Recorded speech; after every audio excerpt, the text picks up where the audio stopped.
Okay, now for the accountants working at the store in San Antonio, every time there's a sale up in Dallas to the store here in San Antonio, it's going to be a purchase transaction for the accountants here at the store in San Antonio.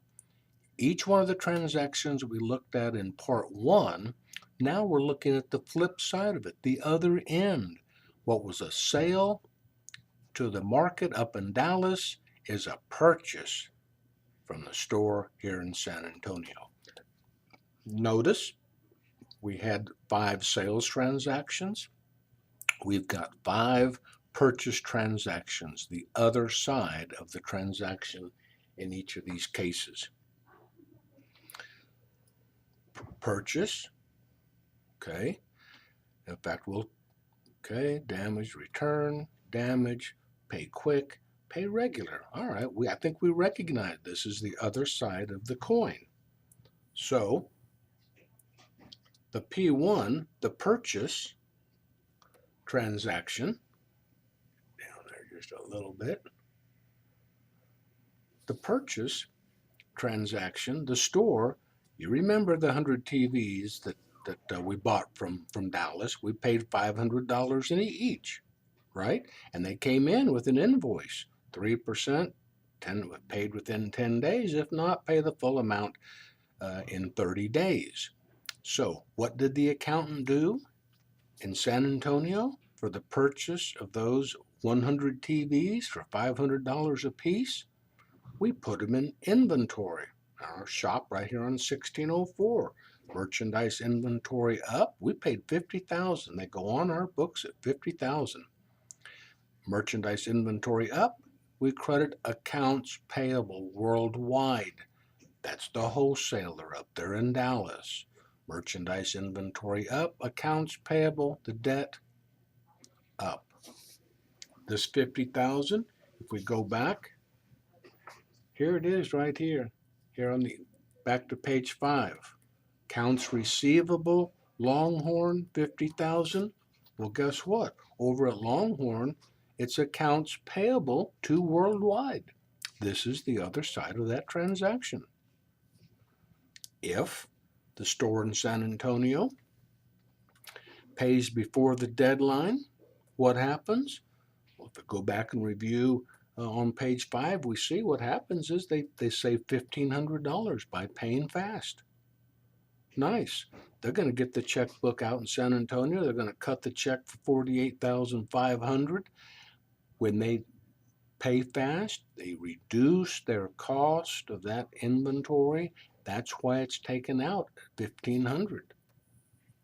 They put it in inventory at $50,000, but they paid fast. It didn't cost them as much because they paid fast, reduced merchandise inventory here in San Antonio. And so wipe out the entire accounts payable up to Worldwide up in Dallas because we've paid everything that's due. Turns out we were able to pay only $48,500. If you go back to page 5, let me slip it in here on page 5. Here it is. Here's the $48,500 coming in up in Dallas. This is the transaction over on page 5 of that $48,500 coming in. So what we've got now, we've got the P4. Looking at page 9, if the San Antonio store pays after the deadline, be no savings, no discount. What happens? Cut the check for the whole $50,000. Reduce accounts payable. That's what's owed to Worldwide up in Dallas, $50,000. If that's the case, $50,000 check is written, and what's going to happen over? How's that going to be recorded over for the company in Dallas?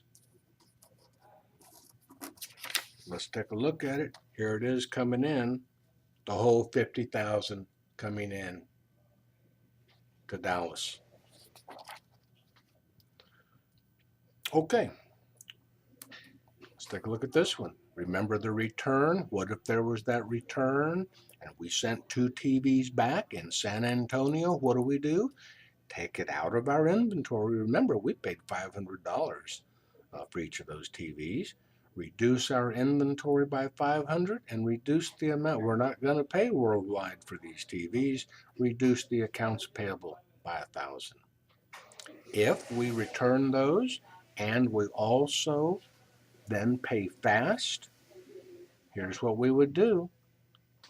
50,000 minus the 1,000 return, we'd have a discount of $1,470, and we'd cut a check for $47,530. Okay, let's flip to page 6. Here's page 6.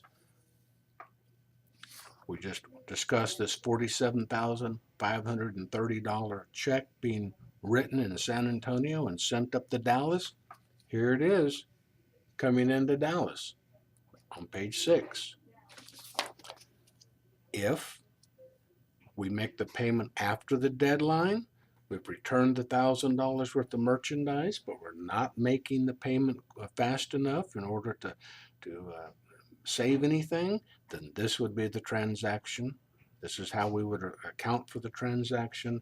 It'd be a $49,000 check that's written, and then back to page 6. Here's the $49,000 cash coming in to Dallas. Goes out in San Antonio. On page 10,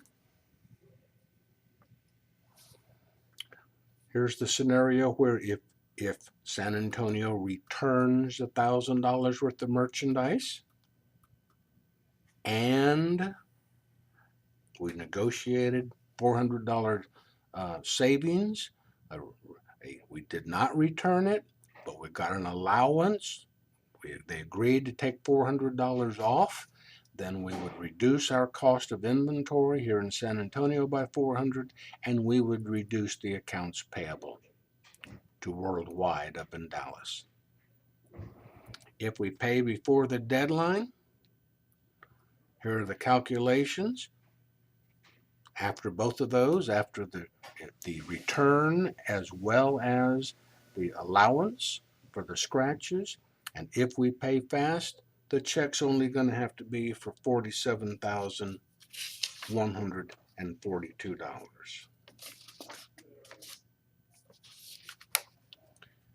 Here's the $47,142. It's on page 7, coming in to Dallas. If they pay after the deadline, if San Antonio pays after the deadline, they've had the $1,000 return, they've had the $400 damage allowance, the check will be $48,600 going out the door, paying the accounts payable to worldwide up in Dallas. And if we flip to page 7, here's the 48,000. Wait a minute, there it is. The 48,600 coming into the Dallas company. Okay, I hope that didn't confuse you by flipping back and forth on those pages, but I want you to understand the two sides to every business transaction. Accountants up in Dallas are doing one thing, and the accountants down here in San Antonio are doing another thing. Depends on whether are you recording a purchase or are you recording a sale? Okay. Let's move on to transportation cost. Transportation cost, they're everywhere. Look at this. We'll use an F1 if they pay for, they sell FOB destination up in Dallas. If they sell to the company down in San Antonio and the invoice terms say FOB destination, hello, they've got to get it to that San Antonio store. Whatever it takes to get it to the San Antonio store, they've got to get it down there because they've sold it for whatever price it is. They've sold it FOB destination, free on board destination. Title changes when it gets delivered to San Antonio. The F2, look at this one. The store pays for a delivery service. Okay, it was purchased from up in Dallas FOB Shipping Point on their back dock. Well, on their back dock means, well, we've got to get it down here to San Antonio. If we have purchased something FOB Shipping Point, well, guess what? One way or another, we're going to have to pay to get that delivered down here to San Antonio. The F3 is an example. The merchandise is purchased FOB Shipping Point, but the seller, the folks up in Dallas, say, I tell you what, we'll tack on something on to your invoice to cover the freight, and we'll just put it on your invoice. We'll put it on your bill. Okay. They've sold at FOB Shipping Point, so it's not their responsibility, but they've agreed to make arrangements to get it down here, but they're going to add it to our invoice. The F4 is the entry made by the accountant at the store where it pays the invoice when there's freight added and credit terms. Okay, so we've got a freight out situation. I mentioned it earlier to you. This is a case where it was sold FOB destination up in Dallas. They sold at FOB destination. It's their responsibility to get it delivered to San Antonio, and if they call up ABC Hotshot Delivery Service and say how much to San Antonio, and they're told $50 and they pay the $50 to get it delivered down to San Antonio, they sold it FOB, it's their responsibility. They're going to have a delivery expense. Delivery expense. You go back to that chart of accounts, you see it's one of our new expense accounts. This is the only time we're going to use delivery expense is when we've sold something and it's our up in Dallas. It's their responsibility to get it delivered. Freight in. Whenever a purchase is made, whether it's the market buying from Sony or maybe a store down here in San Antonio buying from the market, whenever there's freight connected, that cost of that delivery, the cost of that freight is always going to be added on to the cost of that inventory. Whatever the cost is to get your hands on that inventory, it increases the recorded cost of that inventory. That's why this $75 freight bill is debited to merchandise inventory, increases the cost of that inventory. Took $75 additional cost to get that inventory into the hands of the store.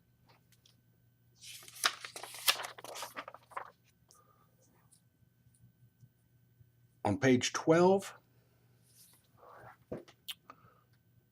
shipping point. Okay, here we go. The store buys some merchandise from the market, and the market has agreed, the seller, the market has agreed to add $80 onto our invoice, and that'll get it shipped down to us. What do? They invoice us for whatever it is we purchased, FOB Shipping Point. It's up to us, but wait a minute. They've agreed to make an $80 payment to get it sent to us, and they've included it in the invoice to San Antonio. San Antonio, increased inventory, the 1,000 plus the cost of that inventory, 1,080 merchandise inventory, and they credit accounts payable worldwide. They owe the Dallas company 1,080. Here's a case where they tacked on that $80. Don't make the mistake when you get ready to cut the check and they've offered a 2%, as we see on the top of this page, the 2% discount. There it is, the 2% discount.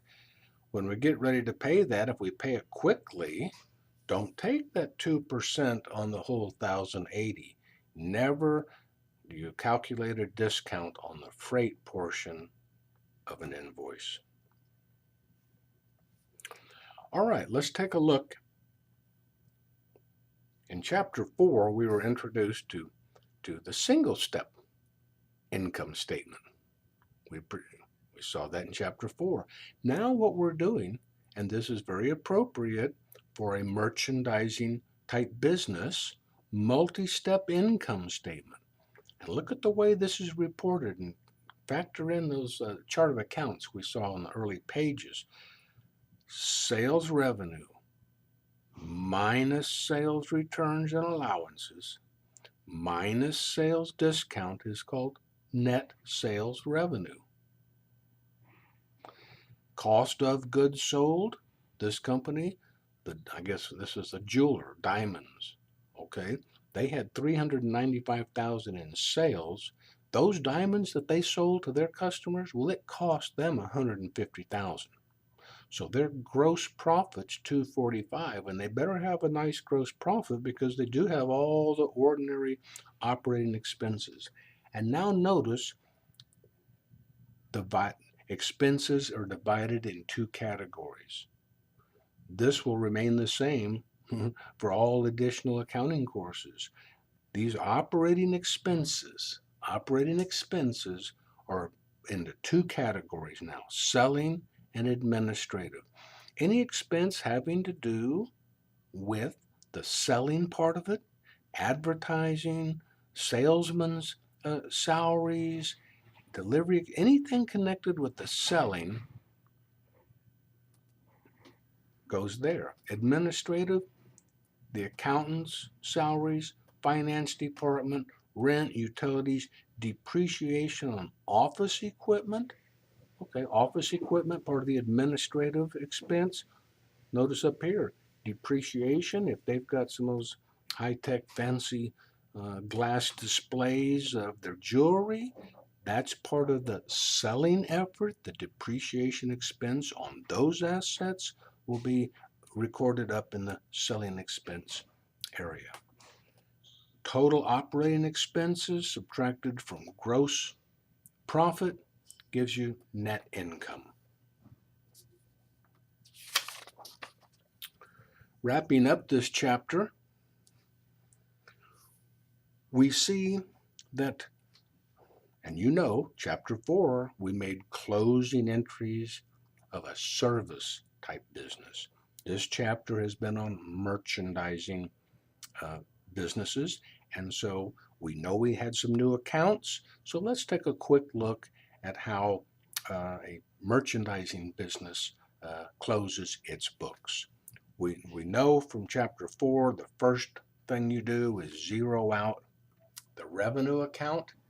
In this case, the sales revenue, look on the previous page, sales revenue is going to have a credit balance. It's a revenue account. Debit it to zero it out.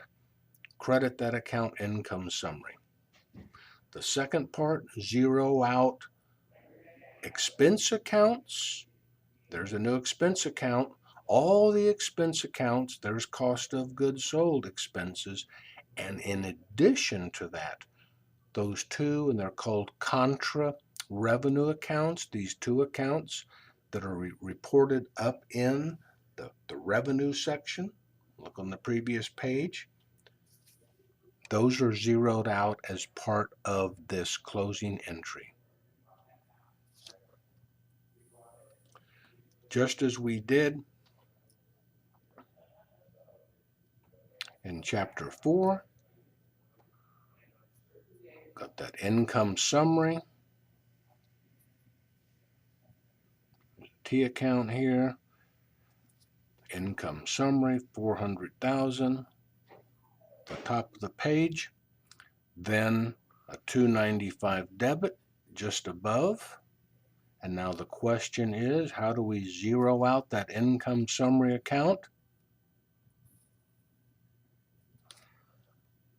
$105. $105,000 zeroes it out.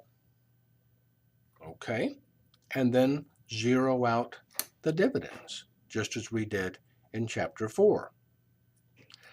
A quick peek at financial analysis. Now in Accounting 2, 2302, we spend an entire chapter on financial analysis, but here's sort of a quick look at some of that analysis that can be done.